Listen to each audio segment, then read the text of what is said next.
It's the Wait a Minute show. Bruh. Ain't that right, Lil Pan? Wait a minute. Book it. Really? Really? The Wait a Minute Show with your host, Jolani J.B. Bodie.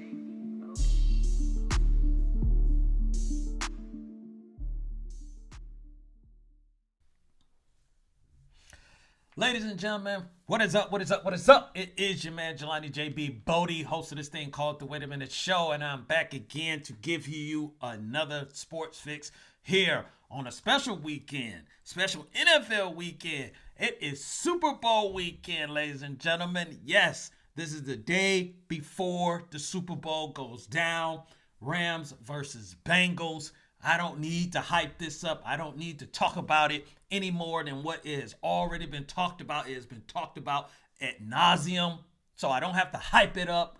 I hope you guys and ladies are ready for the Super Bowl coming up tomorrow. I know I am. I'll get into that in just a moment. But before I do all that, shouts out to my co-host that's in here in the building with me, right over there, Lopan. What's up, Lopan? Indeed. Yeah, so Lopan's ready to go. He's pumped up for this whole thing. I know I am. Hopefully you guys are as well. Now, before I go any further, you know I always talk about where I'm from. Flint, Flint, Michigan. Yes, that is me. Born and raised. That is, my roots. That is my foundation from where I come from. And that is why I got on the bedrock whatever you want to call it, sweaty hoodie, sweatshirt hoodie. That's why I got on the bedrock paraphernalia. That's what I'm getting at. You've seen me before on social media where I got my Respect Flint t-shirt on. Now I got my bedrock shirt on. I want to send a shout out to my sisters out there, man. They got this for me, custom made for me. They know my colors. They like my, they know I like my blue, and I got my gold, and it just so happened it goes with the logo and everything that's going on in the background. But this is where I was born and raised. Shouts out to Flint Southwestern Academy. That's where I went back in the day. They got colors was blue and gold, so that's why you see the bedrock thing that's going on. But Flint Town is in the building, ladies and gentlemen, so I just want to point that out. Respect the FLINT. So like I said, we're going to get into the Super Bowl. We're going to get into this Simmons, James Harden trade that went down. I don't know where I was getting John from. We're going to talk about the Lakers. We'll talk about some other things. Coach Prime, Deion Sanders, and the Jackson State University. We're going to get into that. So we'll get into a lot of things here, and we'll cover a lot of things in the next hour. So hopefully you guys are ready to go. Now, also, what I'm going to say is check me out tomorrow on X Squad Radio Network as well, because I'll be doing a Super Bowl pre-show with my man Big Mo Cheese, and the microwave John Fisher, or Fish, or however way you want to say it. But all of us are going to be over there. We're going to be on from 11 to 2, so you do not want to miss it. I'll put it out there on social media as well a little bit later. So you're going to catch me back to back on Saturday and on Sunday. Indeed. No, Lopan, you're not.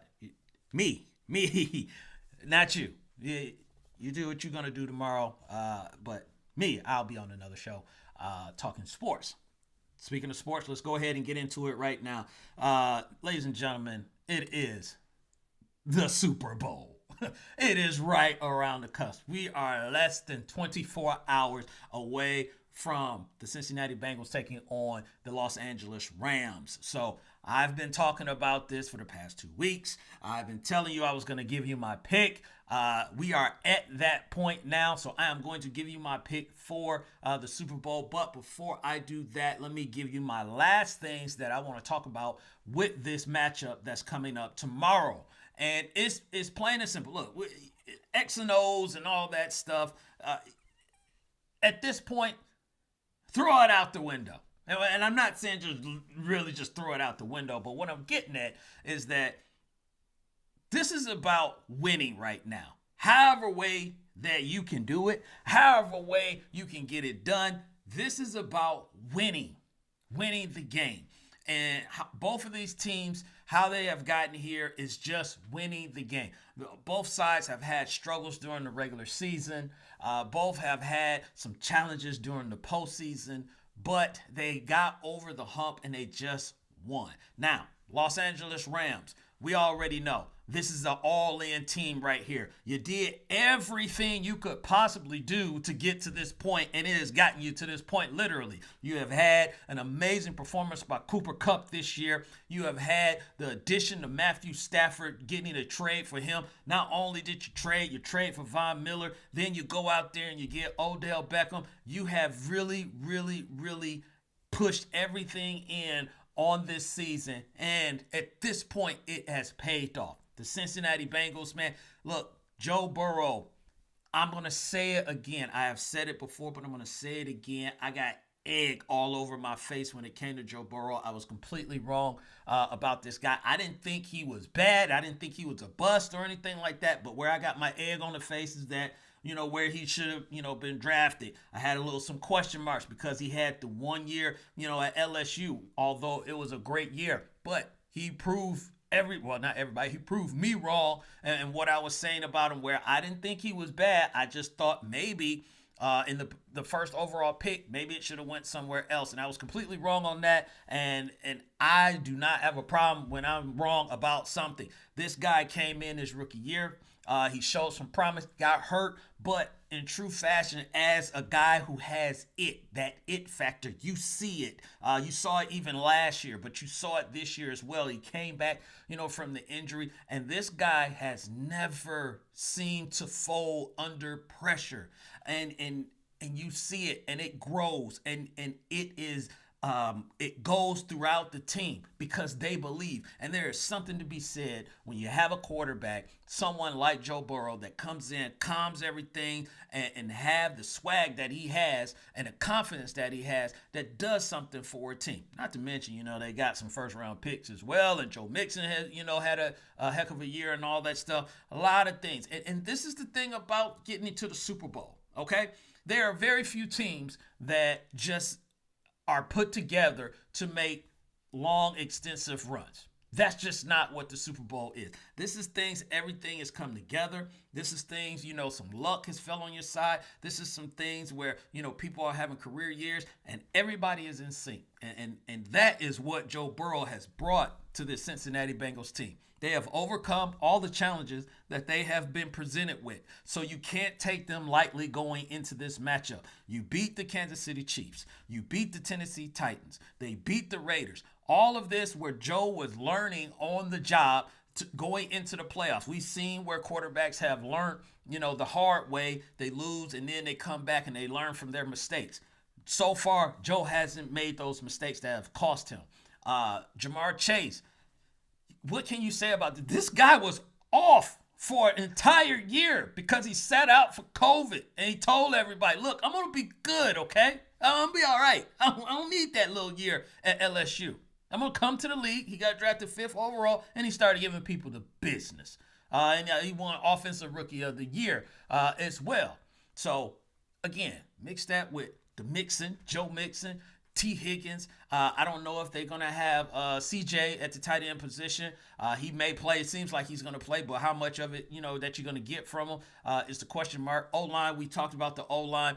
How would this O-line be able to handle this defensive rush that's going to be coming at them?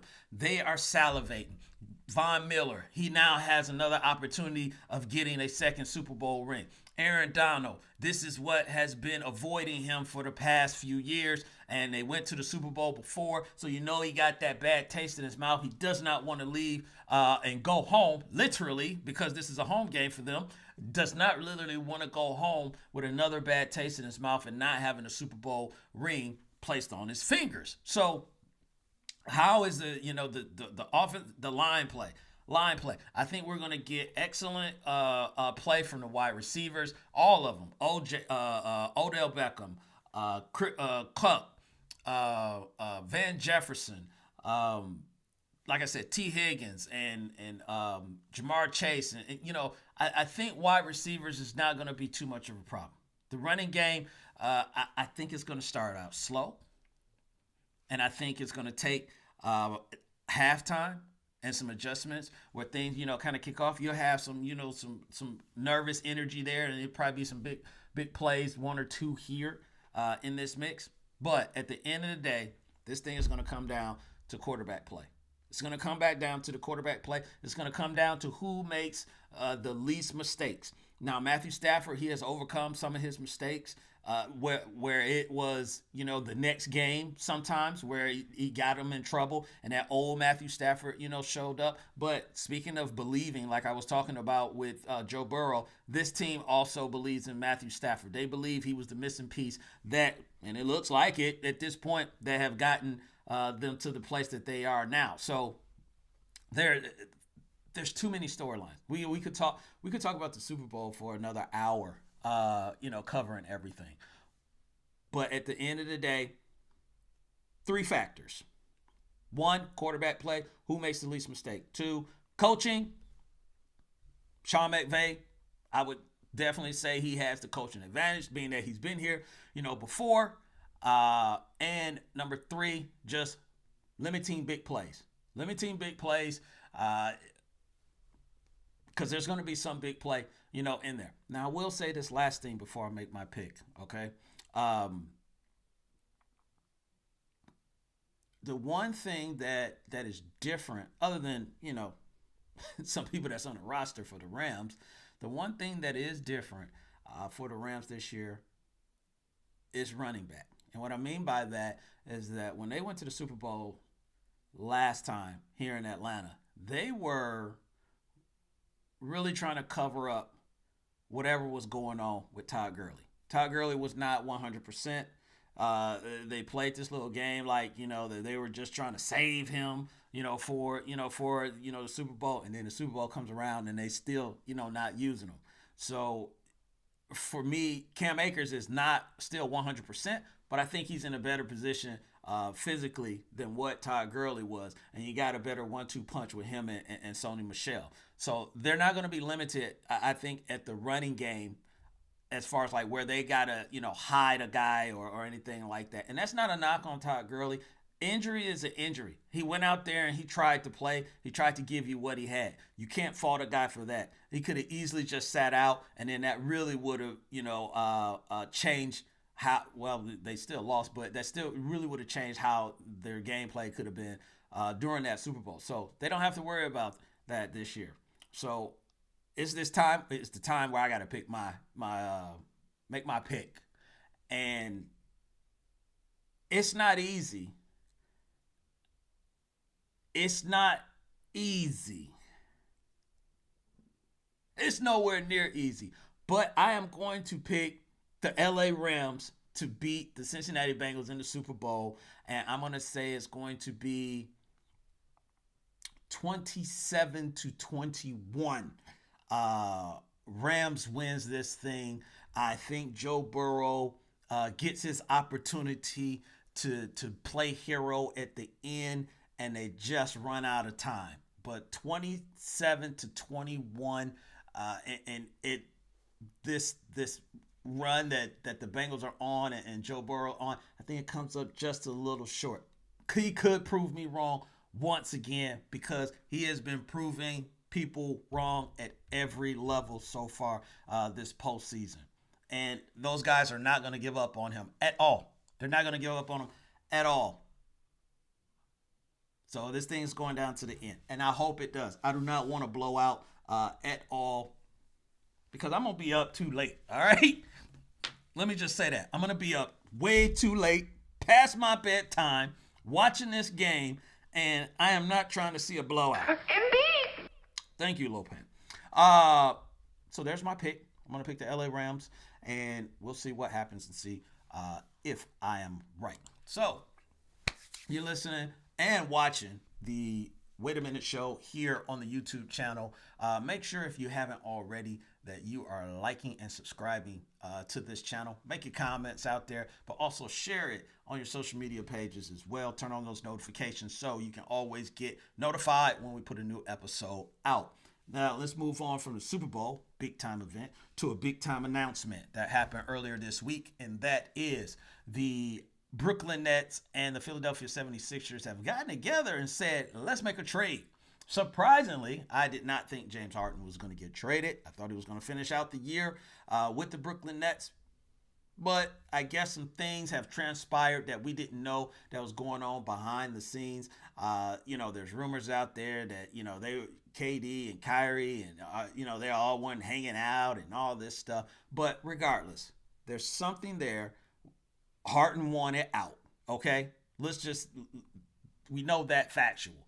I don't think Brooklyn is just saying after, what he gave him last year, it's like, hey, you know what? This thing is just horrible. We got to get him out of here. So I think it was a combination of that, and they had an opportunity to get Ben Simmons. So how this thing, went down was that Philadelphia ended up sending Ben Simmons, Seth Curry, Andre Drummond, and 2 first-round draft picks to Brooklyn, and in return, they got James Harden and Paul Millsap. Now, people are going to talk about, who won the trade, who got the better of the deal, all this stuff, I'll get to that in just a moment. And it won't be kind of exactly who won the trade. But I will say the one thing that's disappointing is that the Philadelphia 76ers didn't get any draft picks in return. And this goes back to what I was saying at the beginning of the year. Now, look, I'm just a guy, all right? Yeah, I'm not the general manager and all that stuff, but I just truly believe this deal, or somewhat similar to this deal, could have gotten done a lot earlier, and the Philadelphia 76ers could have got more out of it. They could have got some first-round draft picks somewhere. I'm not saying that they would have made it get James Harden, early or anything like that. But the asking price, that's what I was talking about. It was way too high for the situation. Way too high for what had transpired in this situation. And you end up yourself giving up draft picks instead of getting draft picks. So I didn't understand what was the point of trying to hold on to Ben Simmons that long. Or you trying to salvage something. And I just firmly believe after that game when they played the Hawks and that playoff round was over, I just think it was over for Ben Simmons playing in Philadelphia. And I was right, about that. Now, let's go to the trade. And let's talk about that. So, winners, there's a short term and a long term, if you're asking me. So I think both of them won in some capacity. Yeah, we'll find out ultimately, who won this trade as far as like how it plays out and what happens this season and the next couple seasons. But here's why I think both teams won to a certain degree. I'll start with Philadelphia first. Philadelphia, they get kind of like I was talking about the Rams. They get their right now. Right? They get their right now guy in James Harden. People talk about the injuries, and everything. I think James Harden is going to play sooner or later. They're already talking about that. He got his start date pushed back where I think he was supposed to play this weekend, but he's going to, sit out for the rest of the weekend. And then next week we'll see James Harden play. But they get their guy, their right now guy. Okay. Joel Embiid is his team. He's the dominant force there. He is the guy that you got to worry about in and out. He will be the best big. And I'm trying to think, yes, he will be the best big that James Harden has played with. And because you can't throw KD in there. KD is an X. He's something different. So he's not a big to me. He's his own category. So this would be his best big.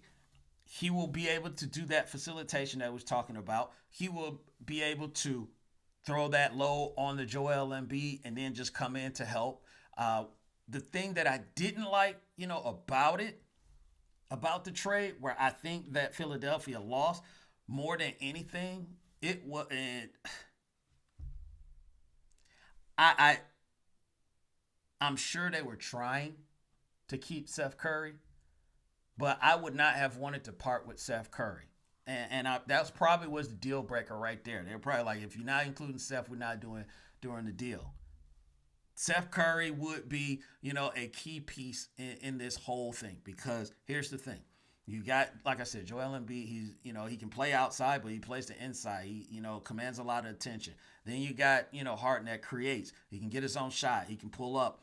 He can draw fouls. But then if you kept Seth, you got that he can create his own shot as well, but you got that dimension of the shooter. That shooter. You got that one or the third option, or fourth option, however way that you're going to look at it. But you have that option of you cannot leave Seth by himself, because he will end up killing you.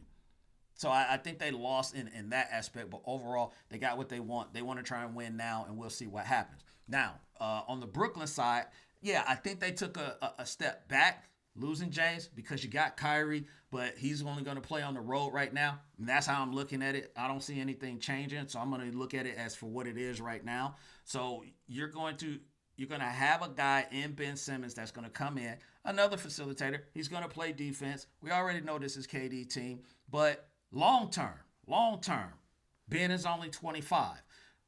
You don't have to worry about any pressure there, where they were putting, the pressure on him in Philadelphia. He will still be looked at to shoot, and everything. But Seth is with him. So you got that shooter. You got KD as a shooter. You got Kyrie that can, at times, be that shooter. So there's going to be a better nucleus. So I think this is long term. I think this is more of let's try and keep KD. Make sure he doesn't go anywhere anytime soon. Kyrie, maybe this is to keep Kyrie, as well. That's a different story. It's going to have to play itself out a little bit different. But this is why I think, both teams won on this. Brooklyn is taking a step back. I didn't have them in the Eastern Conference Final anyway, but I think with this move and some of the things that they may try and do in the offseason can put them right back in the mix of being talked about with the other teams like Milwaukee, like the Miami Heat, like Chicago, that we're talking about right now. So it puts them back in the mix. They will compete. Don't get me wrong. They're going to compete. I just don't think, the move completely puts them over the top. They will be a deadly team, though, because we don't know what Ben Simmons that we're going to get when he comes out. He might be, the guy that said, I'm going to prove everybody wrong.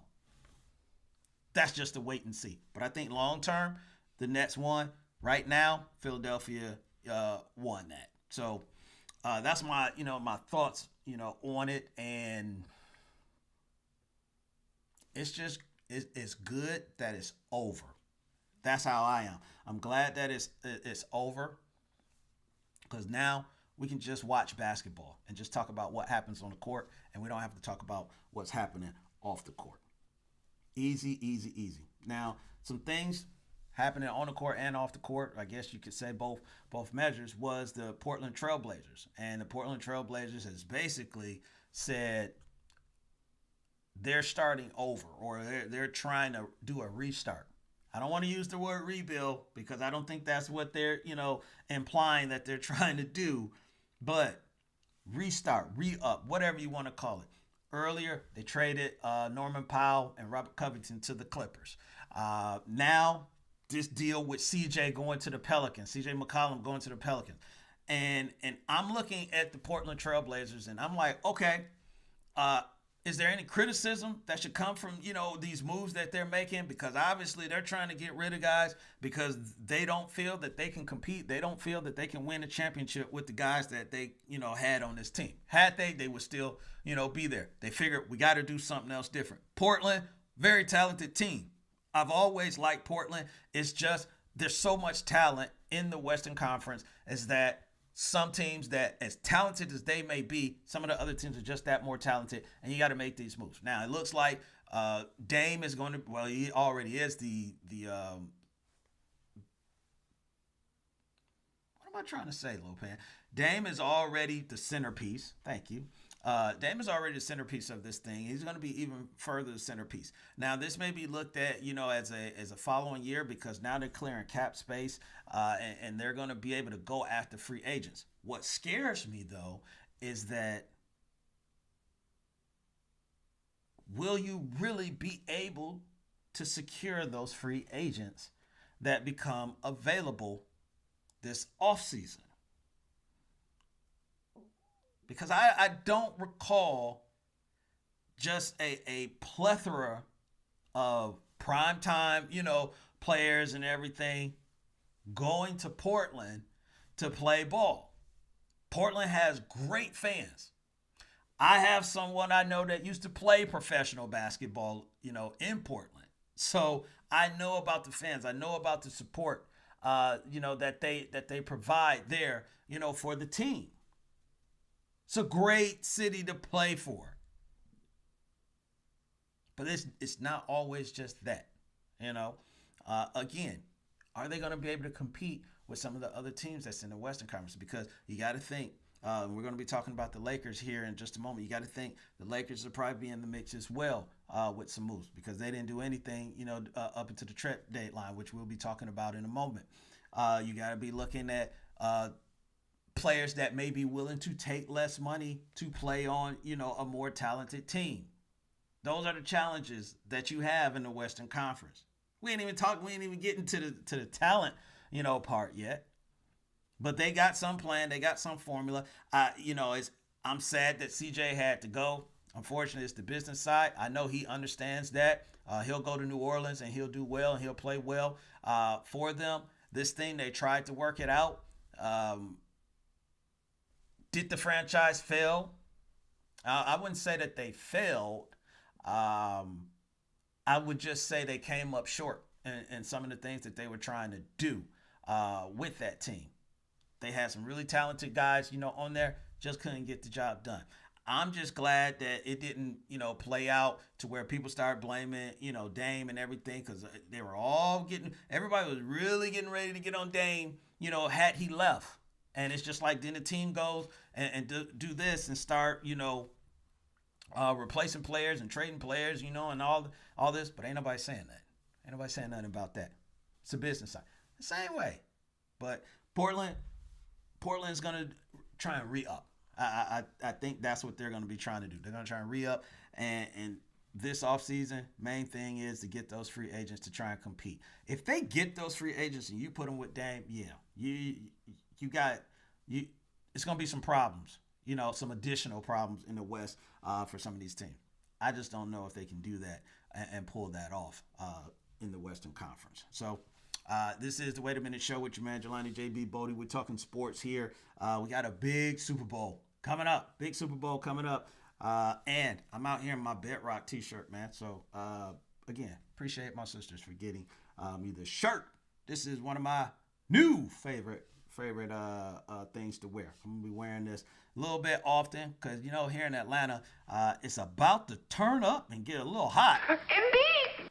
So I won't be able to wear this too long. So I gotta wear it as many times as I can. But let's talk about some more sports. We're gonna talk about the L.A. Lakers. So we already talked about the Portland Trail Blazers. We talked about the trades that they made. We talked about the Nets and the 76ers in the trade that they made. The Lakers didn't make any trades. Interesting. One side says, yeah, we were good. We talked and all this stuff. Another side saying, nah, we ain't talk. Ain't talk about nothing. Still got some people on this team that thought we was going to, make some moves with, but it's interesting. We'll talk about it on the other side of the break when we get back. Lakers, what are you going to do? Do you want your next Atlanta event to be memorable? If so, have Drinking Color at your next function. Drinking Color is sophisticated bartending that creates signature cocktails for your special occasion. Wow your family, friends, and business associates next time with Drinking Color. You can contact the owner, Keith Lewis, at 678-813-6955 678-813-7102. That's 678-813-7102. You can also email her at drinkandcolor@gmail.com and follow on Instagram at drinkandcolor. And tell her you were referred by the Wait a Minute Show. Drink and Color, cocktail catering. Let the cocktail sparkle at your next event.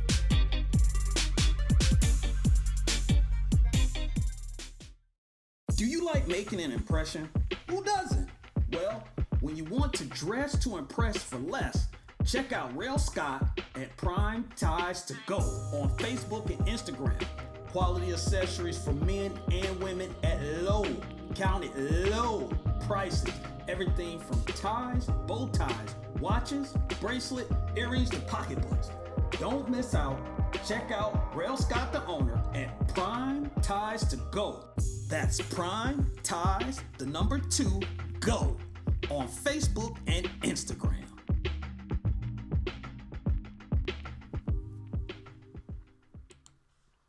Ladies and gentlemen, we are back, and you are listening to It's the Wait a Minute Show. here on the WaitAMinuteShow.com. It looked like Lopan was finna jump in the screen. I don't need you trying to take over. I'm good over here. You do what you do. Indeed. Thank you, sir. So let's get back, and we were talking about, who was that? Yes, the Lakers. LA Lakers. No moves. Surprisingly, no moves by the LA Lakers. Deals were on the table, I think. Deals just didn't work out. General Manager Rob Pelinka, rumors are, he was talking, had a conversation with AD and LeBron, and, and they were good, in a nutshell, they were good with staying pat where they at. Then another report comes out saying, nah, that's not the case. They really did want, some moves to be made. At the end of the day, these are competitors, ladies and gentlemen. Don't get me wrong. But at the end of the day, they're sitting in 9th place right now, okay? And do we realistically think, and LeBron just said it when they played the Bucks, is that they're not playing at a championship level. They believe if they can come together, and they should. They should. On the outside looking in, though, is that this is a 9th place team. You came off a bad loss to a Portland Trailblazer team that doesn't have C.J. McCollum and all of them. They just, traded a bunch of players away, and you lost this game. You got the whole situation where, with Russell Westbrook, where you defended him and people blaming Russ and all this, and then just couple it with the stuff that was discussed at the beginning of the season that I talked about, and that was, these guys trying to come together, play as a unit. They're a little bit older as well. That's gonna, play a factor in it, and it just hasn't worked out. It was something that they were trying. It was something that looked good, that had a possibility of working, but it wasn't 100%. And anybody that believed that, and I'm hoping Laker fans didn't, believe that they were just going to trot this, team in there, and then they were just going to start going on this run. We've seen this story before. So with the Lakers, I'm not surprised they're at 9, because they still could finish around that 7th, maybe 6th. At the end of the season, they could get hot, but I just don't think this team was really put together to compete for a championship. They want to compete for a championship, but I don't think that they are going to be able to compete for a championship. So I do think there were probably some moves that players wanted made if the right person was, on the table. I don't know if they could have got C.J. McCollum or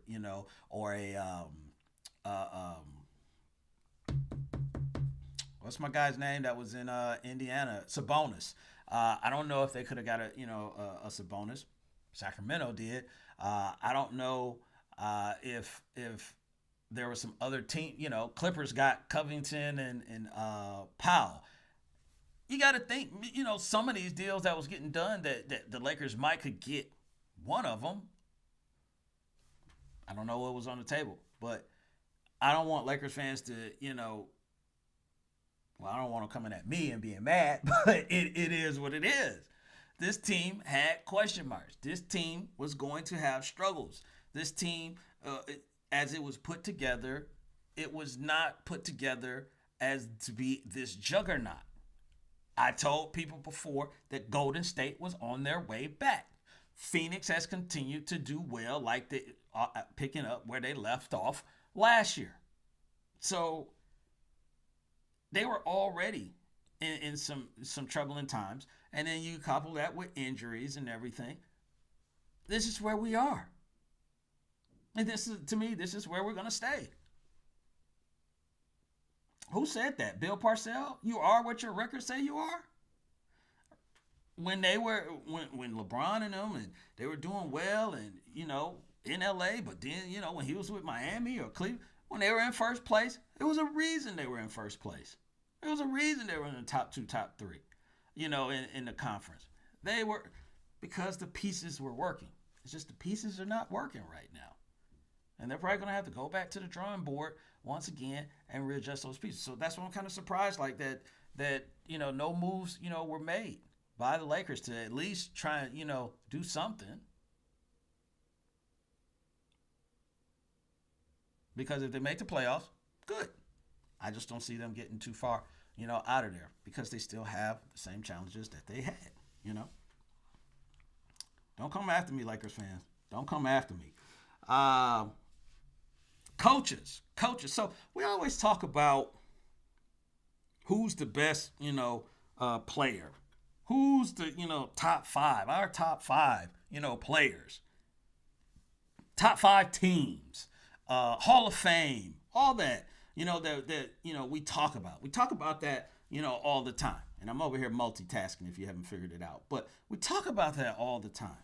Though, one thing we don't talk about a lot, coaching, top coaches, okay? And Lopan, bring this over to me so I can take a look at it. We were talking about this earlier, and it was the top 15 coaches. So the NBA has put out this list of the top 15 coaches in NBA history in the past 75 years because, they're doing the 75th anniversary and all this good stuff. So I see this list, ladies and gentlemen.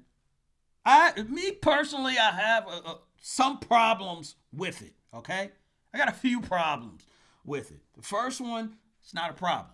First one I see is Red Auerbach. I got it. You win 9 titles and then the run that they ran, with the Boston Celtics, and everything. I get it. I get it. Red Auerbach. So I'm not gonna be like, oh, he shouldn't be number 1 and all that stuff because it's a debate, for a lot of people to be at number 1. Now, and maybe this thing is not in any particular order. I'm hoping that it's not, but I'm looking at it as they're saying that it's in order. But this, I could be wrong, but I'm going as if it's in order. Larry Brown. One ring, 55% win percentages, over 1,000 wins. I love Larry Brown. He brought us that one his one championship ring. He brought it to the Detroit Pistons. I would agree. Larry Brown, great coach. Chuck Daly. Now, here's the thing. If this thing is saying, from 1 to, 15 or something, which I could be wrong, but if you got Larry Brown ahead of Chuck Daly, now I got a problem, okay? Because Chuck Daly got 2 rings, 1. That has, something that has to be said, about that. Does he have 1,000 wins and all that stuff? No. But he took a team like the Detroit Pistons. He went and took out who was the champs, right? Who was the champs back when they were starting? It was the Boston Celtics. Took that team, took down the Celtics. Then they ran into the Lakers. Beat the Lakers. Lost 1 finals, won another one. Beat the Lakers. Then come and win back-to-back. You beat the Trail Blazers. And then you're holding off the Chicago Bulls as long as they could because Michael Jordan and them, they were coming. It was inevitable. So, you had them off as long as you could. But the other thing, why I big up Chuck Daly as well is that he, out of all coaches, was chosen for the Dream Team. So that 92 Dream Team, it's more than just he got there and he just sat there and said, all right, guys, go play ball. No, he had to motivate, these guys. And you, if you saw the Dream Team story, you saw how, he would sit Michael Jordan out. This is coaching. This is the mental part of the game. Sitting Michael Jordan out, bringing in the college kids. Whether or not he set it up that way for them to get beat, I don't think he did. I just think the college kids, they beat the pros and everything. But he was able to manage a lot of egos. He was able to have those guys play together. There is something to be said by that. Now, would the Dream Team have won anyway? Yes, of course they would have won. But for how that nucleus and how that team operated throughout that, a lot of that is with Chuck Daly and what he brought to the table. So Chuck Daly being on here, I'm with it. Red Holtzman is on here. Phil Jackson, no brainer. The dude got 11 rings, so of course he's going to be on here. Casey Jones, Steve Kerr, Don Nelson, Greg Popovich, Jack Ramsey, Pat Riley, Doc Rivers, Jerry Sloan, Eric Spoelstra, and Lenny Wilkins. Now, some people are probably going to argue some of these that's on here. I know some people will argue Doc Rivers. Doc Rivers, I was just talking about this. Doc Rivers is a veteran coach. He's to me, I don't think he's a guy that takes a bunch of young guys, and mold them and put them, in a position to compete. And that's not a knock on Doc Rivers, because to me, it's a really hard job to already take someone that is an established star or a superstar, and you got people who got egos and everything, and you have to get all of them to work together and some of them to make sacrifices and everything. So that's a very hard job to do, and that's why I'm saying I think Doc Rivers is a more of a veteran coach than he is as a young coach. Jerry Sloan, we know he's him, Don Nelson is the only two, I think, if I'm looking at this right, the only two that don't have a championship, but is very widely respected in the NBA. He got to 2 NBA finals, and people say, had it not been for the Bulls, Utah probably wins, one of those championships. So a constant coach. I know he probably was in Utah for probably at least 20 years. Coaching there. Interesting new guys that's added on here, like Eric Spoelstra and Steve Kerr. Now, Steve Kerr, three championship rings. I don't want to hear anybody saying it was. Well, no, let me say it a little bit. Well, it was with Mark Jackson's guys or whatever. Yes, but KD showed up, and they still did some other things, and you still had to, again, talking about managing, people, coaching people, managing emotions and all that stuff. That is very hard to do. So Steve Kerr, some people, will probably have a difference of opinion on that. I'm not going to knock him for it if they leave him off and put someone else on. Eric Spoelstra. Some people will knock him because they will say, well, he got LeBron and D Wade and Chris Bosh and all this stuff. And I'm like, hey, man, have you looked at the history of the NBA? I just talked about Pat Riley on this list. He only had Magic, James Worthy, Kareem, Michael Cooper, Byron Scott. I mean, they're not too shabby themselves. Phil Jackson, Michael Jordan, Scottie Pippen, Shaq, Kobe. I mean, come on, man. Yeah, you got to have some really good players. All these guys on here. There is not one coach on here that didn't have, some heck of, some players that didn't fall into either Hall of Fame or top 50, top 75, on a bunch of lists. Greg Popovich, Steve Kerr, Tim Duncan. He had on his team and David Robinson. So you're going to have these people. So I don't want people knocking them, for that. But it is interesting, that they, put out a coaches list. So now we got something, to debate or argue or however way you want to, put it. But it's out there. And I'm glad they put it out there. And everybody's in here, for different reasons. But Man, if Chuck Daly hadn't been in there, oh my gosh, I probably would have lost my mind. Indeed. Indeed, Lil Pan.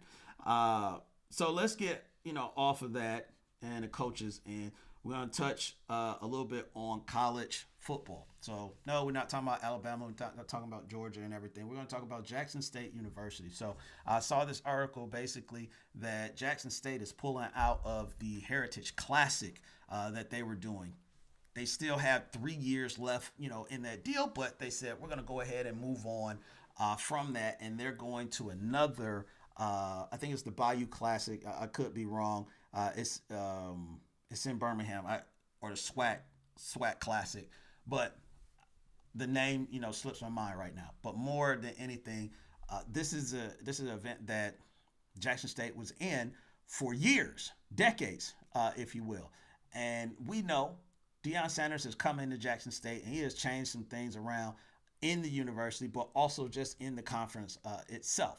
With the recruiting, with some of the NILs, and now pulling out of this Heritage Classic. Now, what he's talking about, why they're pulling out, is that financially, it has to be financially beneficial for teams now, and this is not financially beneficial for them. This is according to what Deion is talking about.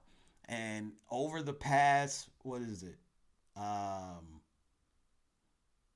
might have been double-digit years, but they really haven't been making too much money on this classic. So he's like, we're gonna go to another classic, and we're gonna make half of that money in less time than what it took for us to make. I want to say it was like they made like 6.3 million over maybe a 10-year period or something like that, and they're going to make 3 in the first, I think, 2 seasons of where they're going. So I get where it's going. Now, who they were playing in this was Tennessee State. Tennessee State now is talking about, it would have been nice to be notified or talk to, or maybe we could work something out or whatever. But just the fact that, we should have talked on this. I don't think in this particular case, there would have been anything that could have been discussed that would have kept Jackson State there. And yeah, I think it still would have been good for them to talk, but I think I understand, why that conversation didn't happen. Now the Tennessee State is looking for another team to play, which I think they will find somebody to play because it is on short notice, because a lot of schedules are, being made or have been made. So you're trying to ask people to rearrange. But this train has started. I don't know where it's going. I think it's going to end, somewhere better than where it did start, as far as like what Deion Sanders doing. But when he came there and he started making some of the moves, I knew that there was going to be some things. There was going to be some feathers that might get ruffled. There was changes that, he felt was going to need to be had, for this, university to get where they're going. And I understand both sides, and I understand where, Deion is coming from, because it's like, hey, if I'm getting top recruits to come here, just like the other schools that's out there, where they go and they play in these, these games where they get X amount of dollars, these big dollars and everything, we got to start transition to something that we're not getting, Power 5 conference money just yet, but we got to start somewhere. And staying where we're at right now is not conducive to what we're trying to do. So I get that. Conversation, yeah, I think they probably owed it to them to have the conversation. You got 3 years left, on your deal. So, yeah, it would be something. But just looking at what he's doing, there's gonna be some other moves, and he has something insight. And he's not going to let anyone deter him from whatever goal that he's trying to reach for this program. So, interesting stuff that's going on in college football, in the SWAC. Let's move back to football, but we're going to move back into the professional ranks, and we're going to talk about the Denver Broncos. Denver Broncos could possibly, they're out there for to be bidded on. So they are for sale, but a name popped up as far as like who could possibly buy this team, and that is Byron Allen. A lot of people may not know Byron Allen, but I mean, the dude is a business man, as Jay-Z, would say. He is a business man. He has his own media group. He bought the Weather Channel. I don't think a lot of people know, about that. He owns the Weather Channel. But at the end of the day, he got a lot of guap. All right, got a lot of dope. Got a lot of influence. You don't get there without being smart.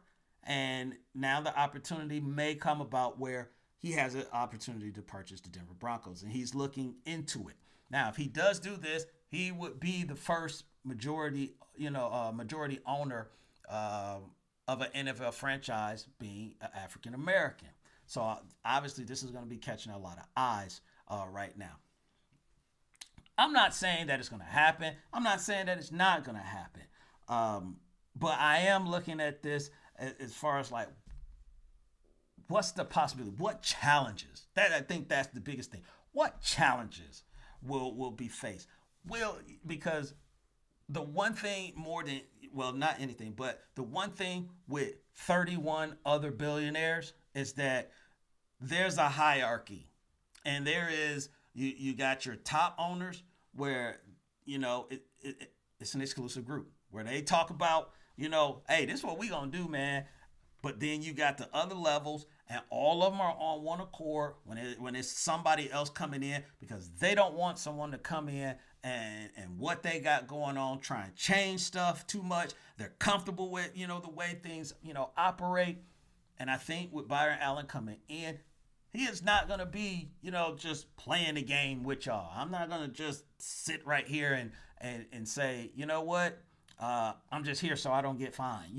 He's going to have a voice. And that could cause, some conflict. Yeah, and it has before in the NBA. Mark Cuban, once when he bought the Mavericks and everything, he was very vocal. And there's probably some owners that still don't like him to this day. But very, upfront, very vocal, very, forward about, what he has on his mind. I'm not saying Byron Allen's going to be that, but to the degree that Mark Cuban is.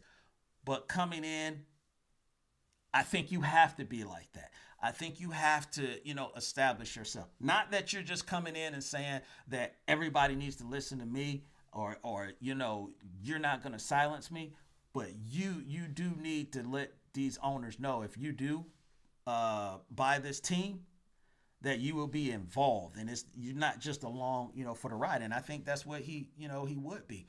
And this would start with, people have been wanting some type of upper management ownership of someone of African American descent, or just a minority having a major ownership in an NFL franchise. So what could this do for the Denver Broncos? This could do crazy stuff for him, because I'm just gonna be real.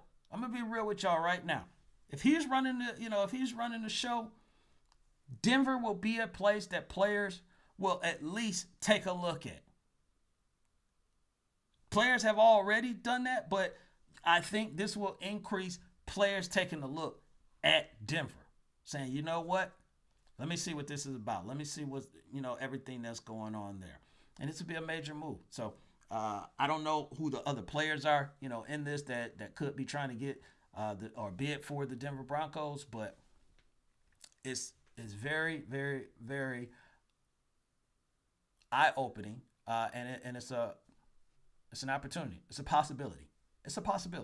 And we'll see what happens. What's going to happen now is we're going to take another break, and then when we get back from the break, we are going to talk about Joe Montana, Hall of Fame. No, I'm not going to talk about that, Lopan. I ain't going to put your business out there, okay? But we'll talk about that, and then we'll wrap this thing up. It's the Wait a Minute Show. We'll be back after these words. Do you want your next Atlanta event to be memorable? If so, have drinking color at your next function. Drinking Color is sophisticated bartending that creates signature cocktails for your special occasion. Wow your family, friends, and business associates next time with Drinking Color. You can contact the owner, Kiki Lewis, at 678-813-7102. That's 678-813-7102. You can also email her at drinkincolor@gmail.com and follow on Instagram at drinkincolor. And tell her you were referred by the Wait a Minute Show. Drinking Color, cocktail catering. Let the cocktail sparkle at your next event.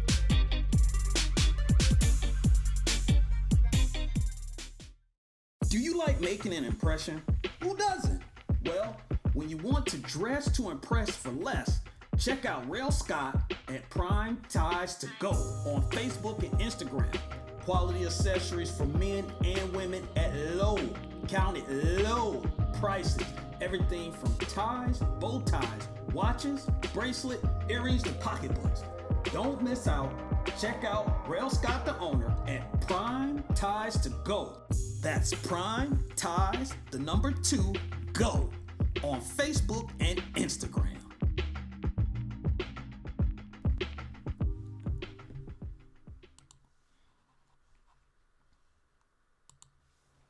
So we're back, ladies and gentlemen. Let's go ahead and get into this thing. Hold on, let me get this out of there. Sorry about that. Let's get back to talking football. Joe Montana, Cool Joe, San Francisco 49er great. Joe Montana was talking about the 49ers and what moves they should be making in the future when it comes to the quarterback position. And he was talking about that Trey Lance need to go ahead and have a seat one more year or, a little bit longer. And he feels that Jimmy Garoppolo should be the starting quarterback going into next season until they have something more solidified. I get what Joe is saying. I get what Mr. Montana is speaking about. You just want to have something, you got a good team right now. You got a really good team. And there's something to be said about having a veteran there and let that veteran handle it. But I'm going to say this, okay?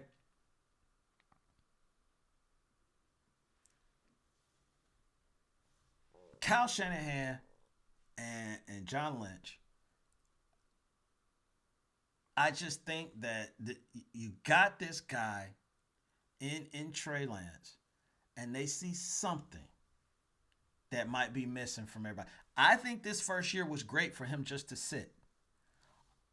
The second year, and the way that the NFL is set up now, is you got to go and see what you got. You got to see if he's ready. Yeah, Jimmy has been, pretty good. Jimmy got them to a Super Bowl. Jimmy, was a very, very great presence in that locker room. But they went and got someone number 3 overall because there was something that they are not getting from Jimmy.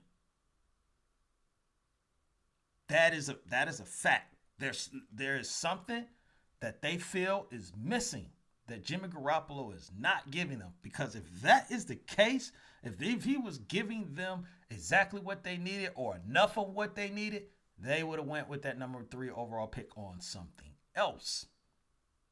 And they didn't. So I don't know what it is, but they definitely think Trey is the answer.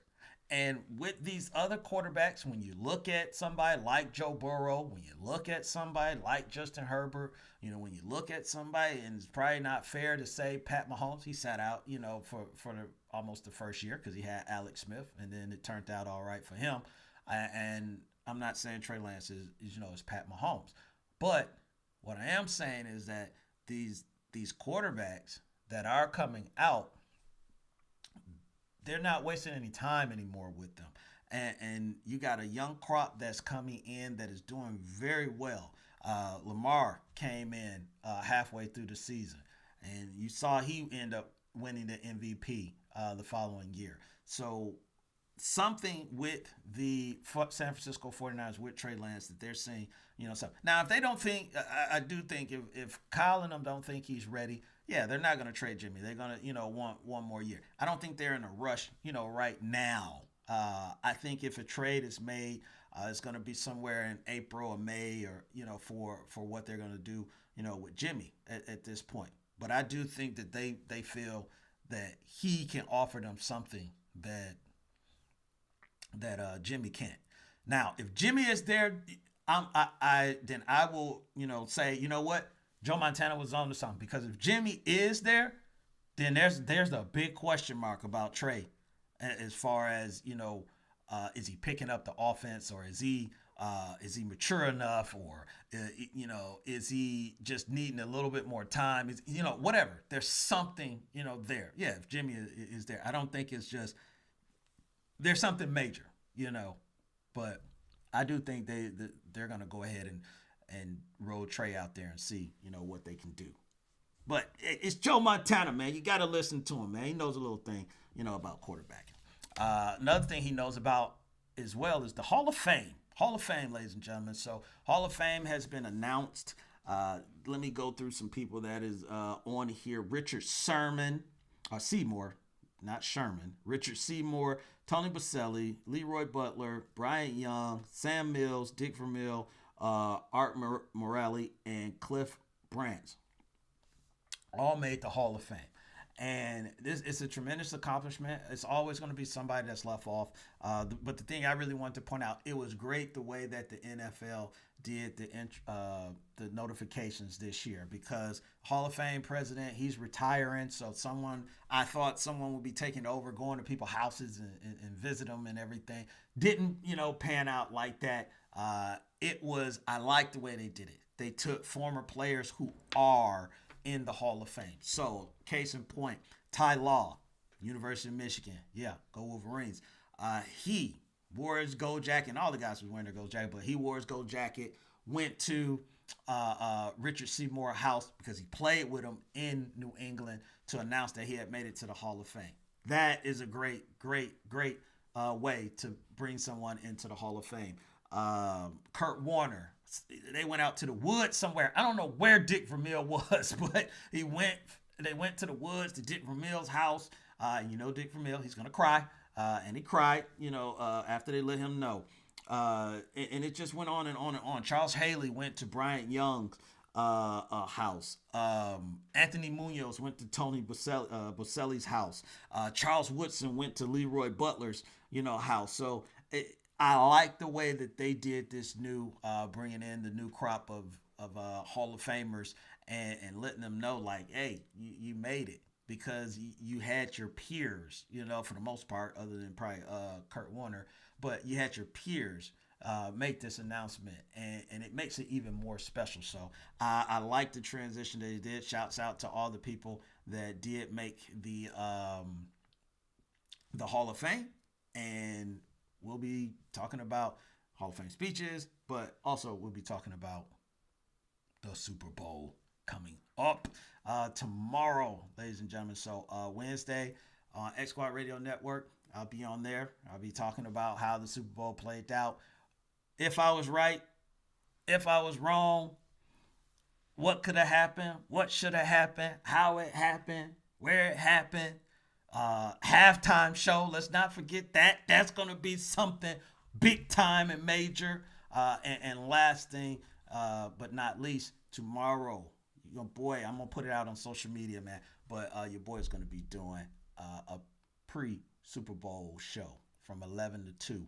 Like I said, it's going to be me, Big Mo Cheese, and the microwave, John Fisher, or Fish, or however way y'all want to call him, out there, and we'll be talking about Super Bowl and some other things out there. It's going to be real interesting. You don't want to miss it. So I'm going to get out of here, man. I'm going to holler at y'all later.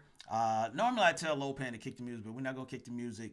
We're going to go ahead and end this off. But I want to tell everybody, man, have a good weekend. Be safe, out there. Love yourself. Love everybody else around you.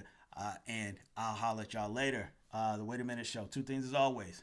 Stay positive and push forward. Lopan. Let's go, baby.